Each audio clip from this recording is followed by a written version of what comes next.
I know I, for one, find a transformation so satisfying. So today we're going to take this to this. And if you follow my pedicure videos, you already know the tools I'm going to use to tackle this. But at least some of my holy grails are not the most affordable. Sometimes you got to work with what's easily accessible and available. So the first item that you could use to push the cuticles back is just an orange wood stick. I grabbed this from like Rite Aid or CVS. Actually, no, Target, for probably somewhere around $1. Usually you can get these even cheaper than that. You can get like a whole pack. But remember, before you use any type of cuticle pusher, you do want the skin to be moist. Sorry, I said the M word with no warning. But yeah, you need the skin to be hydrated. So you either want to soak your feet first or you want to use a cuticle remover. And I know that I kind of go in and out of using them on this channel. And the reason for that is because whenever I check the ingredients list, they are generally just water and soap. I mean, I think we all got that at home. So turn on your faucet because that'll get the job done. So that's why I'm just misting with a spray bottle. I need to rehydrate because, as we know, water evaporates very quickly. But I'll admit, I don't love wood sticks. I will use them to make my own like cotton swab for cleanup. But the idea of like splinters really worries me for some reason. Maybe unlikely, but doesn't mean it's impossible. So to be on the safe side, definitely condition your wood with oil, or you can go the traditional route, use stainless steel. You can also use a cuticle stone or glass file. So these I showed you in my last pedicure video, which was the classic French. If you saw that, you'll know I really like the glass one. So highly recommend. But the reason I'm using this one is because it comes in like a pack of 5. So it only seemed appropriate to give him his own. I'm not quite sure how well you can disinfect pumice. Pumice is really porous, you know?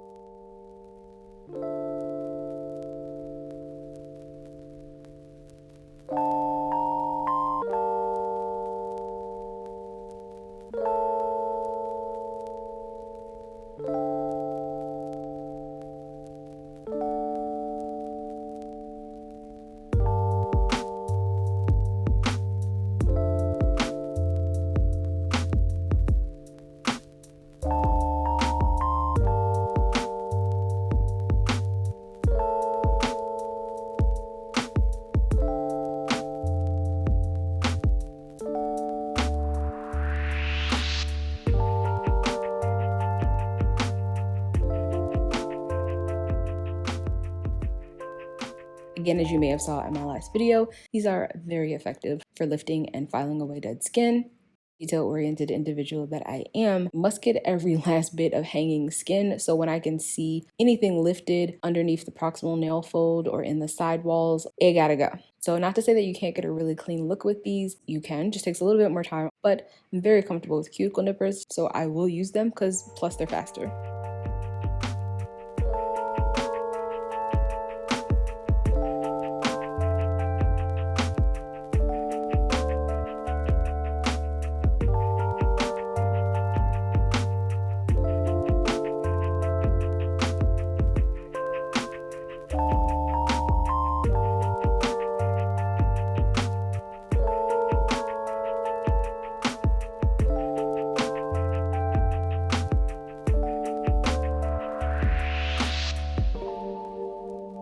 And then to trim these very overgrown nails, why is it always the big toe? Literally no free edge on any other toe, but I digress. To clip them shorter, I'm actually using an ingrown toenail cutter. So you'll notice it looks like a cuticle remover, but on a much larger scale and has a completely straight jaw. So as the name suggests, perfect for ingrown nails, which he does have mildly. The nail predominantly grows into the skin more so on one side, but as you'll see when I'm working underneath the free edge, cleaning up those side walls on both ends also allows you to access underneath the free edge much more easily and efficiently. So you can get all of the toe jam, and this is so necessary. And you do not clean up under here. I don't care how many showers you take, trust me, your feet stink. All this junk I'm pulling up smells like hot garbage and earring backs.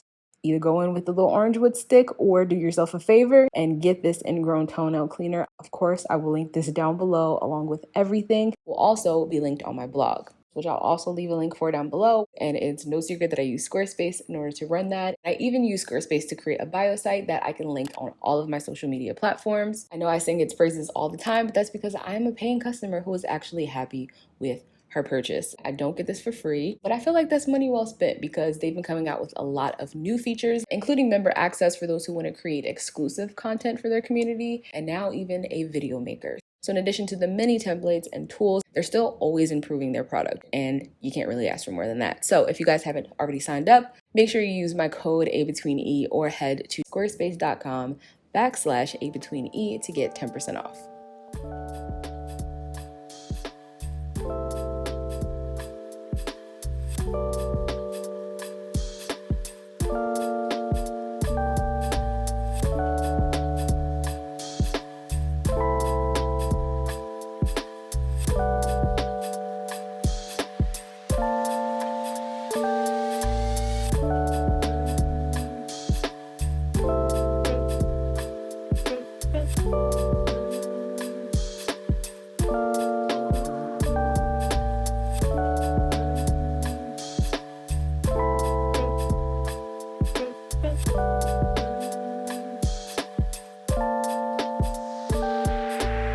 I'm going to shape them, and I'm using my go-to files. And I did actually have someone comment in a previous video about the direction in which you file your nails. She mentioned a technique that I've heard of before and actually used to do, which is instead of sawing back and forth, you only file in one direction. So like you use a sweeping motion to either go from left to right or right to left, which is supposed to cause less fraying or peeling. I did it exclusively for like a year and I never noticed a difference. Not on just myself, but on other people, like my mom particularly, whose nails peel all the time. The nail is not really a solid mass, just like your skin. It's made up of like several layers of keratin. So that's why peeling occurs when those layers aren't kind of like tightly packed or cemented together, for lack of a better word. So things like dehydration, always being submerged in water, those are some of the things that can lead to peeling. Or it could even just be a matter of like tools and how effective they are at preventing such. So I find that these diamond files don't give me any issues. Maybe glass files help. You can play around with different tools, but that's my 2 cents. I didn't really notice a difference. And also you'll notice that he does have some discoloration on the toenail. Another comment or question that I've gotten is, what can you do for discolored nails? If it is surface only, say from maybe staining from a nail polish or something of that sort, then buffing the nails can help. Sometimes I'll even use my e-file with a diamond bit on a very low setting. This is okay for nails that are on the thicker side, so definitely not ideal for thin nails. In that case, you do not want to remove any layers of the nail at all. If the coloring is not surface only, it could be fungal. The thing about toenail fungus is sometimes you think it's gone. It may not be completely eradicated and the fungus will start to grow back. So if you are prone to it, make sure that you're like intermittently treating it. Home remedies that you can try if you don't have access to a podiatrist or a prescription: daily soaks, amend it with apple cider vinegar. And then you can also try oregano oil that you also want to dilute in a carrier oil. It will have you smelling like a pizza, and no, not in a good way. When I say it is strong, it is very strong. And lastly, discoloration can be caused by like an array of things and doesn't always indicate that there is a problem.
And that is it for this video, guys. I hope you enjoyed it. If you did, don't forget to give it a thumbs up. Also, make sure to follow on Instagram for more updates. I'm going to be posting things like my nail storage, which I also got another question about.